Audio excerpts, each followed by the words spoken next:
Hello guys, Pandian ஸ்டோர்ஸில் அடுத்ததாக என்ன நடக்குதுன்னு சொன்னால், மயில் பண்ணின விஷயத்தால் திகைச்சு போய் நிற்கிறாங்க பாண்டியனோட குடும்பம். இந்த விஷயம் மீனாவுக்கு தெரியாது. மீனா என்ன நினச்சிருப்பாங்கன்னு சொன்னால், மயிலக்கா கோர்ட்டில் போய் இல்லை, நான் பண்ணதெல்லாம் தப்பு தான், ஆனால் சரவணன் மாமா தான் எனக்கு வேணும், அவங்கள்ட்டேருந்து நான் பிரியவே மாட்டேன், இந்த மாதிரி தான் சொல்லுவாங்கன்னு நினச்சிட்ருக்குறாங்க. ஆனால் இப்போ தான் அவங்களுக்கே தெரிய வருது, இப்படி ஒரு பெரிய ஒரு விஷயத்த மயிலக்கா பண்ணாங்களா, அவ்வளவு தைரியமான ஆளா என்ற மாதிரி கேட்குறாங்க. யார் என்று சொன்னால் கோமதி ஃபோன் பண்ணுறாங்க மீனாக்கு.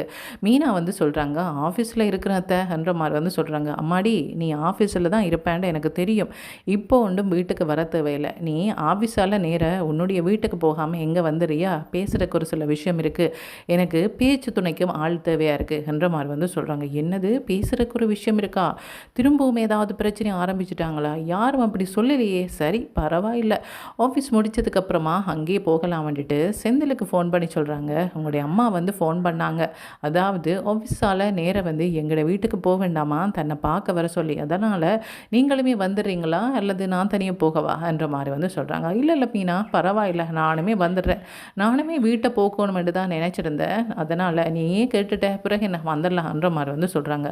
அது மட்டும் இல்லாமல் மீனா, சரவணன்னா கோர்ட்டுக்கு போயிருந்தாங்க இல்லையா, அது விஷயமா நிறைய விஷயங்கள் இருக்கும் பேசுகிறதுக்கு, பேச வேண்டாமா, அது அவங்க பார்த்துக்கொள்ளுவாங்க, நாம் பேசுகிறதுக்கு என்ன இருக்குன்ற மாதிரி மீனா கேட்குறாங்க. என்ன மீனா, எதுவுமே தெரியாத மாதிரி, இதுக்கு முனக்கும் எந்த சம்மந்தம் இல்லாத மாதிரி பேசுகிற, இவ்வளோ பிரச்சனைக்கும் காரணம் வேறு யாராவது இருந்தால் கூட நீ யாருக்குமே தெரியாமல் அந்த மயிலோட பேசுனதெல்லாம் எனக்கு தெரியாதுண்டா நினைக்கிற, எனக்கு தெரியும் நீ மயிலோட பேசியிருக்கிற, அது மட்டும் இல்லாமல் அவங்க நல்லவங்க, அவங்க இனிமேல் இந்த மாதிரி ஒரு தப்பும் பண்ண மாட்டாங்க, இப்படியெல்லாம் சொல்லி பழையபடி சரவணனோட சேர்த்து வைக்கலாம்ன்றெல்லாம் முயற்சி பண்ணினேன், இதெல்லாம் எனக்கு தெரியும், எல்லாமே அம்மா சொல்லியிருக்கிறாங்க என்ற மாதிரி சொல்கிறாங்க.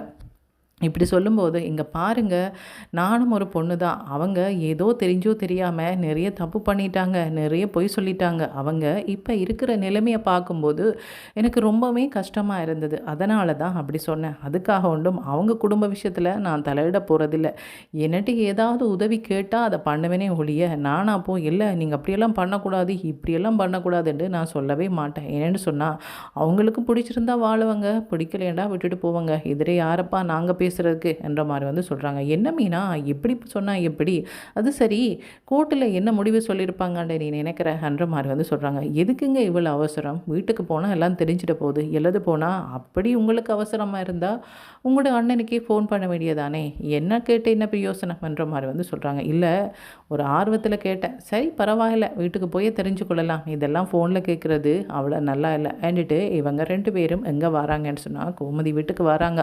வரும்போது வீட்டில் சரவணன் இல்லை, என்னது முக்கியமான ஆளை காணவே இல்லையே, அப்பா தான் உட்காந்துருக்குறாங்க, அவங்கள்ட முகத்தை பார்க்கும்போதே தெரியுது பெரிய பிரச்சனை போயிருக்குன்னு சொல்லி.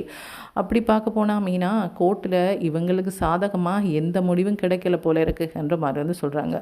இப்படி சொல்லிட்டு அவங்க சேரில் உட்காந்துருக்கும் போதே பாண்டியனை பார்த்து சொல்கிறாங்க, அம்மா இங்கே பாருங்கம்மா, ஒரு சில பேர் இந்த வீட்டில் பார்த்தா ஏதோ சந்தோஷம் இல்லாத மாதிரியே இருக்குது, பார்க்க போனால் சரவணன் அண்ணாக்கு நல்ல முடிவாக எதுவும் கிடைக்கலையோ, சரவணன் அண்ணா டிவோர்ஸ் கேட்டு அவங்கள்ட ஒய்ஃப் டிவோர்ஸ் வேண்டாம், நான் சேர்ந்து வாழப்போகிறேன்னு சொல்லிட்டாங்களோ, அல்லது போனால் சரவணனாவும் சேர்ந்து வாழ்கிறேன்னு முடிவெடுத்துட்டாங்களோ என்ற மாதிரி கேட்குறாங்க. கேட்கும்போது பாண்டியன் நிமிந்து பார்க்குறாங்க, என்ன நக்கலாக கேட்குற மாதிரி இருக்குது, நம்மளோட வீட்டிலேயே இப்படி பேசுகிறதுக்கு ஆள் இருக்குண்டு எனக்கு இன்றைக்கு தான் தெரியும் என்ற மாதிரி சொல்கிறாங்க. நான் ஒன்றும் நக்கலாக பேசலை, என்ன நடந்ததுண்டு அண்ணன்கிட்ட தான் கேட்கலான்னு வந்தேன், அப்படின்னு சொன்னால் உன்னுடைய அண்ணன்கிட்டயே போய் கேட்க வேண்டியதானே, எதிரே இதுக்கு ஒப்பாரி வச்சுட்டு இருக்கிற என்ற மாதிரி கேட்குறாங்க. என்னது, நான் கேட்குறது உங்களுக்கு ஒப்பாரி வைக்கிற மாதிரியா இருக்குது என்ற மாதிரி சரவணன் சொல்கிறாங்க. சரி, எதுக்கு சுற்றி வளைச்சி பேசுவான், என்ன நடந்தேன்னு சொன்னால் நாமளும் தெரிஞ்சு கொள்ளலாமே என்ற மாதிரி செந்தில் சொல்கிறாங்க. இப்படி சொல்லும்போது கோமதி சொல்கிறாங்க, நீ 2 விஷயம் சொன்ன, 2மே அங்கே நடக்கலை, என்னம்மா சொல்கிறீங்க, இந்த 2 தவிர 1 தானே நடந்திருக்கும், ஒரு விஷயம் அவங்க சேர்ந்து வாழணும்னு நினச்சிருப்பாங்க, இல்லைன்னு போனால் அவங்க சேர்ந்து வாழ போகிறேன்னு வந்தால் கூட அண்ணன் வேண்டான்னு சொல்லியிருக்கும், இது தானேம்மா நடந்திருக்கும், இதை தவிர வேறு என்னம்மா நடக்க போதாங்க என்ற மாதிரி சொல்கிறாங்க. நாங்களே எதிர்பார்க்க ஒரு விஷயம் நடந்துட்டுடா செந்தில், நான் இதை கொஞ்சம் கூட எதிர்பார்க்கல என்ற மாதிரி சொல்கிறாங்க. என்னம்மா சொல்கிறீங்க, என்னாச்சு என்ற மாதிரி கேட்கும்போது அந்த மயில் இவங்க வேண்டாம், எனக்கு இவங்க இந்த வாழ்க்கையில் இருக்க பிடிக்கல, என்னத்தை பிரித்து விட்டுடுங்க, எனக்கு விவாகரத்து தான் தேவை, இந்த மாதிரி வந்து சொன்னான். நான் எனக்கு அப்படியே திக்கண்டாச்சு. நான் இதை எதிர்பார்க்கவே இல்லை. மகளிண்ட வீட்டை போய் பேசும்போது எவ்வளோ சொப்டா பேசினா. ஏய் மீனா, நீ தானே கூட இருந்தா? ஆமாம் அத்தை, ரொம்ப வந்து சொப்டா பேசினாங்க. எப்போ இந்த வீட்டுக்கு வர வேண்ட மாதிரி தானே பயந்துட்டு இருந்த மாதிரி இருந்தது. இல்லை இல்லை, அவள் என்ன பண்ணுறது, வீடு தேடி வந்துட்டாங்க. அவங்க என்ன மாதிரி விரட்டி அடித்தாங்களோ அதே மாதிரி நானும் விரட்டி அடிக்கக்கூடாதுன்றதுக்காகத்தான் பேசாமல் இருந்திருக்கிறாளே ஒழிய, மற்றபடி மனசில் கொஞ்சம் கூட சரவணனோட சேர்ந்து வாழணுமெண்டு அவளுக்கு விருப்பமே இல்லை. நீயே சொல்லு மீனா, அவளோட ஹஸ்பண்ட் இன்னொரு பொண்ணோட பேசிட்டு திரியிறான்னு தெரிஞ்சா யாருக்கு தான் சேர்ந்து வாழ மனம் வரும் சொல்லு பார்க்கலாம். ஒரு சில பேர் என்னதான் நடந்தாலும் பரவாயில்லைன்னு பேசாமல் இருப்பாங்க. ஆனால் அவள் ரொம்ப ரோசக்காரி போல இருக்குது. எனக்கு வேண்டவே வேண்டாம், இப்படி ஒருத்தங்க என்னுடைய வாழ்க்கையிலே வேண்டாம், என்னை பிரித்து விட்டுடுங்க என்ற மாதிரி தான் கேட்டுட்டு இருந்தா என்ற மாதிரி வந்து சொல்கிறாங்க. அப்படி சொல்லும்போது மீனா என்ன சொல்கிறாங்கன்னு சொன்னால், ஆமத்தை, நானுமே வந்து அவங்ககிட்ட ஒரு தைரியத்தை பார்த்தேன். ஆரம்பத்தில் வந்து மயிலக்கா வந்து ரொம்ப பயந்தவங்களாக இருப்பாங்க, ஆனால் நிறைய பொய் சொல்லுவாங்க. ஆனால் இப்போ அப்படி இல்லை, அவங்க உண்மைதான் பேசுகிறாங்க, ஆனால் ரொம்ப தைரியமாக இருக்கிறாங்க. நானுமே கவனிச்சிருக்கிறேன். அவங்கள்ட்ட பேச்சு எல்லாமே நல்ல தைரியமான பேச்சாக தான் இருக்குது. உங்களுக்கு ஒரு விஷயம் தெரியுமா, தான் வந்து ப்ரெக்னெண்ட்டாக இருக்கிற விஷயத்தை வந்து இங்கே சொல்ல வேண்டான்னு தான் சொன்னாங்க. நான் வந்து சொல்லிட்டேன். சொன்ன விஷயத்த சொல்லும்போது கூட எதுக்கக்கா அப்படி சொன்னீங்க, எதுக்கு மீனா அப்படி சொன்னீங்க, சொல்ல வேண்டான்னு சொன்னான்னு தான் சொன்னாங்களே ஒழிய சொல்லிட்டீங்களா, எனக்கு ரொம்ப சந்தோஷம், இப்படியெல்லாம் அவங்க சொல்லவே இல்லை. அப்படி அவங்க சொல்லும்போதே நான் சந்தேகப்பட்டேன், ஏன் இவங்க இப்படி வெறுப்பாக வந்து நிற்கிறாங்க, ஒருவேளை சரவணன் மாமாவை இவங்க வெறுத்துட்டாங்களோ என்று நினச்சேன். சேச்சே, மீனா நினைக்கிற மாதிரி அப்படியெல்லாம் இருக்க வாய்ப்பில்லை. எப்படியும் மயிலக்கா வந்து சரவணன் மாமாவோட சேர்ந்து வாழத்தான் நினைப்பாங்க என்று நானே எனக்கு ஆறுதல் சொல்லிட்டு விட்டுட்டேன். இப்போ நீங்கள் சொல்லும்போது எனக்கே அதிர்ச்சியாக இருக்குது. அதாவது நம்மளுக்கு ஏதாவது ஒரு விதத்தில் விசுவாசமாக இருக்கணுமெண்டு நினைக்கிறாங்களே ஒழிய, சரவணன் மாமாவோட சேர்ந்து வாழணுமென்ற ஆசை அவங்களுக்கு கொஞ்சமும் இல்லை. இப்போ என்ன பண்ணலான் இருக்கிறீங்க, அவங்க என்ன பண்ணலான் இருக்கிறாங்க என்ற மாதிரி வந்து சொல்கிறாங்க. என்னடி பண்ணுறது, அவங்க வேண்டான்னு சொல்லிட்டாங்க. ஆனால் அவங்களோட அம்மாவோ இல்லை சரவணனோட சேர்த்து வைங்க, மயில் மூளை இல்லாமல் இந்த மாதிரி பேசிகிட்ருக்குறா, என்னடி மயில் இப்படி பண்ணிட்டியே என்ற மாதிரி வந்து அவங்க சத்தம் போட்டுகிட்டே இருந்தாங்க கோர்ட்டில். ஆனால் மயில் வந்து கேட்கவே இல்லை. இல்லை எனக்கு வேண்டாம் ஆண்டுட்டு இருந்துட்டா, எங்களுக்குமே பிரித்து வைக்கணும்னு ஆசை இல்லை, அவங்க சேர்ந்து வாழறதான் விருப்பம். ஆனால் சரவணன் ஒரேபடியாக நிற்கிறான். என்ன சொல்கிறான் தெரியுமா, அந்த மயில் நடிக்கிறா, நாடகம் ஆடுறா, உங்களை நம்ப வச்சு இந்த வீட்டுக்கு திரும்ப வர்றதுக்கு வந்து நடிக்கிறா, இதெல்லாம் நான் நம்ப மாட்டேன், ஒருவேளை நீங்கள் நம்பினாலும் நான் நம்ப மாட்டேன், அவளை என்னுடைய வாழ்க்கையிலே வேண்டாம், எப்படியெல்லாம் நடிக்கிறா பார்த்தீங்களா என்ற மாதிரி வந்து அவன் கோமா சொல்லிவிட்டு அவன் பாட்டுக்கு கடைக்கு போயிட்டான். ஒருவேளை அவள் தான் வேண்டான்னு சொல்கிறா, சரி செய்த தப்பெல்லாம் உணர்ந்துட்டா, சேர்ந்து வாழுவோமாண்டு இவன் நிற்கிறானோன்னு பார்த்தா இவனுக்கு அந்த எண்ணம் கூட இல்லை. இப்போ போகிற போக்க பார்த்தா 2 பேரும் பிரிஞ்சிருவாங்க போலாம் இருக்குது. ஆனால் என்னமோ தெரியல அத்தை, எனக்கு என்னமோ சரவணன் மாமா மயில் அக்கா மேலே பழைய கோவத்தை வச்சு சொல்கிற மாதிரி எனக்கு தெரியல. அப்புறம் என்ன மாதிரி நீ நிற்கிறன்ற மாதிரி வந்து கேட்குறாங்க. இல்லை இல்லை, அஞ்சலியோட அவங்க பேசிகிட்டு இருக்கிறாங்க, நானே நிறைய தடவை பார்த்துட்டேன்னு சொன்னால் கண்டிப்பாக மயிலக்காவும் நிறைய தடவை பார்த்துருப்பாங்க.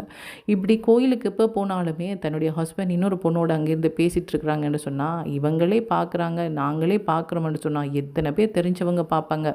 அதெல்லாம் பொருட்படுத்தாமல் இப்படி சரவணன் மாமா பேசிகிட்டு இருக்கும்போது மயிலக்காவுக்கு ஒரு வெறுப்பு வரத்தானே செய்யும். அதை சரவணன் மாமா வேணுமென்று பண்ணுறாங்களா இல்லை அது வந்து சும்மா பண்ணுறாங்களா தெரியலை. ஆனால் ரொம்ப தப்பத்தை இப்படியெல்லாம் பண்ணக்கூடாது. அவங்க இன்னொரு பொண்ணோட பேசிகிட்டு இருக்கும்போது நாங்கள் மயிலக்காவை தேடி பார்க்க போனதே தப்பு. இருந்தாலுமே அங்கே வந்து மயிலக்கா எங்களை மரியாதை தான் நடத்தினாங்க. ஆனால் சரவண் மாமா கொஞ்சம் கூட அதை வந்து அவங்கள பொருட்படுத்தவே இல்லை, அவங்களுக்கு மரியாதை கொடுக்கவே இல்லை. சரி அவங்கள விடுங்க, அந்த குழந்தைக்காகவாவது கொஞ்சம் வாயை அடக்கி பேசாமல் இருந்திருக்கலாம் இல்லையா, வார்த்தையாலே அவங்கள ரொம்ப நோக்கடிச்சிட்டாங்க இல்லை என்ற மாதிரி வந்து சொல்கிறாங்க. இப்படி சொல்லும்போது பாண்டியர் சொல்கிறாங்க, என்னதான் இருந்தாலும் மயில் பண்ணது தப்பு தான், பொய் சொல்லி ஏமாற்றி கல்யாணம் பண்ணது தப்பு தான். ஆனால் இவன் மட்டும் என்ன பெரிய ஜோக்கியமா, இவன் என்ன பண்ணிகிட்ருக்கிறான், இவனுக்கு சட்டப்படி விவாகரத்து ஆகிட்டுதா, ஒரு டிவோர்ஸ் கிடைச்சதுக்கப்புறமா இவன் ஒரு பொண்ணோட பழகிட்டுருக்கிறான் பேசிகிட்ருக்கிறான்னு சொன்னால் அவனுக்கு பிடிச்சிருக்கு போல இருக்குது, கல்யாணம் பண்ண போகிறான்னு நினைக்கலாம். ஆனால் சட்டப்படி டிவோர்ஸ் ஆகாமல் இன்னொரு பொண்ணோட பேசிகிட்டு இருக்கிறது ரொம்ப தப்பு. அதை நானுமே கண்டிச்சிருக்கிறேன், கோமதியுமே கண்டிச்சிருக்கிறான். அப்புறமா அவன் பேசுகிறான்னு சொன்னால் இவன் என்ன பண்ணுறான்னு தெரியலை. அப்புறம் எப்படி இவன் வந்து மயில் மேலே குற்றம் சொல்ல முடியும், குற்றம் சொல்ல முடியாதே என்ற மாதிரி வந்து சொல்கிறாங்க. இப்படி சொல்லும்போது வந்து மீனா என்ன சொல்கிறாங்கன்னு சொன்னால், என்னமோ தெரியலை, அவங்ககிட்ட தன்னுடைய கவலைகள் எல்லாம் போய் சொல்கிறாங்க. அதே மாதிரி அந்த பொண்ணுமே இவங்களுக்கு தன்னுடைய கவலைகள் எல்லாம் சொல்கிறாங்க. இப்போ அவங்கள பார்த்தா அவங்க ஏதோ கல்யாணம் பண்ண போகிறாங்க மாதிரி தான் இருக்குது, அவங்க ஃப்ரெண்ட்ஸ் மாதிரி தெரியலைன்ற மாதிரி வந்து சொல்கிறாங்க. இப்படி சொல்லும்போது பாண்டியன் சொல்கிறாங்க, எனக்குமே அவன் ஆரம்பத்தில் சொல்லும்போதே தெரியுது, அதாவது இல்லைப்பா அவள் ஃப்ரெண்ட்ஸ் தான், என்னுடைய கவலையை மட்டும் சொல்லுவேன் என்ற மாதிரி வந்து சொல்லும்போது, இவ்வளவு நாளும் பழகாத சரவணன் இப்போ பழகுறான்னு சொன்னால் ஏதோ காரணம் இருக்குன்னு நானுமே அண்டை தெரிஞ்சு கொண்டேன். இருந்தாலும் இது இவ்வளோ நாளைக்கு சரி நானே நேராக கேட்டுட்டேன், அப்புறமா இனிமேல் பேச மாட்டான்னு நினச்சா இவன் கடையில் நிற்கும் போது கூட அந்த பொண்ணோட தான் பேசிகிட்டு இருக்கிறான், வீட்டில் நிற்கும் போதும் அந்த பொண்ணோட தான் பேசிகிட்டு இருக்கிறான், கோயிலுக்கு போகிறோன்னு சொல்லிட்டும் அந்த பொண்ணோட தான் பேசிகிட்டு இருக்கிறான். இப்படி பேசினா எந்த பொண்ணுக்கு தான் பிடிக்கும்? அதுதான் வந்து மயில் வேண்டான்னு சொல்கிறா போல இருக்குது. என்னதான் இருந்தாலும் அந்த குழந்தை பாவம் இல்லையா, குழந்தைய பற்றி 2 பேருமே யோசிக்கலைன்னு தான் நான் சொல்லுவேன்ன்ற மாதிரி வந்து பாண்டியன் வந்து சொல்கிறாங்க. அதுக்கப்புறமா மயில் என்ன சொல்கிறா, மீனா என்ன சொல்கிறாங்கன்னு சொன்னால், கண்டிப்பாக இதை பற்றி சரவண் மாமாவோட திரும்ப ஒருக்கா பேசணும், மயில் அக்காக்காக இல்லாட்டிலும் அந்த குழந்தைக்காக பேசணும்ன்ற மாதிரி வந்து சொல்கிறாங்க. சிந்து சொல்கிறாங்க, என்ன பேச போகிற, சொன்னால் கேட்பாங்கன்னு நினைக்கிறியா? அவங்களா தானே யோசிக்கணும், தன்னுடைய குழந்தை பாவம், தன்னுடைய வாழ்க்கை நல்லா இருக்கணுமெண்டு அவங்க தானே யோசிக்கணும், நாங்கள் சொன்னால் மட்டும் கேட்டுடுவாங்களான்ற மாதிரி வந்து சொல்கிறாங்க. இல்லை, அவங்க யோசிக்கிற நிலைமையில் இல்லை, மற்றவங்க பேசுகிறதா கேட்டு அவங்க தன்னுடைய முடிவை மாற்றிட்டே போகிறாங்க. இதனால் பாதிக்கப்பட போகிறது மயிலக்காவோ இல்லையோ, ஆனால் சரவண் மாமா ரொம்ப பாதிக்கப்படுவாங்க. என்னென்னு சொன்னால் மயிலக்கா அந்த குடும்பம் அதுக்கப்புறமா அந்த குழந்தையை இவங்கள்ட்ட கண்ணில் காட்டவே மாட்டாங்க. அது எப்படி மீனா, அது எப்படி முடியும்? அதுதான் அவங்க வேறொரு பொண்ணோட பேசிகிட்டு இருக்கிறாங்களே, இந்த கோவத்தில் அவங்க இப்படி பண்ணுவாங்க இல்லையா? இது விட பிரச்சனையை கொண்டு வர திரும்ப திரும்ப சண்டை பிடிச்சிட்டே இருக்கிறதா, இதுக்கு ஒரு முடிவு இல்லையா என்ற மாதிரி வந்து மீனா வந்து சொல்கிறாங்க. கண்டிப்பாக பேசணும், நீங்களும் வாங்க கண்டிப்பாக பேசுவோம், இதை கடையில் பேசுகிறத விட வேறு எங்கேயாவது ஒரு இடத்துல போய் பேசுகிறது நல்லதுன்ற மாதிரி வந்து சொல்கிறாங்க. இதுக்கப்புறமா வந்து மீனா பேசினதுக்கப்புறமா சரவணன் என்ன சொல்ல போகிறாங்க, இது உங்களுக்கு தேவையில்லாத வேலை, போய் நீங்கள் உங்களோட வேலையை பாருங்கன்னு சொல்கிறாங்களா, அல்லது போனால் கொஞ்சமாவது காது கொடுத்து கேட்குறாங்களான்றதை வெயிட் பண்ணி தான் பார்க்கணும். ஓகே, தேங்க்யூ, பாய்.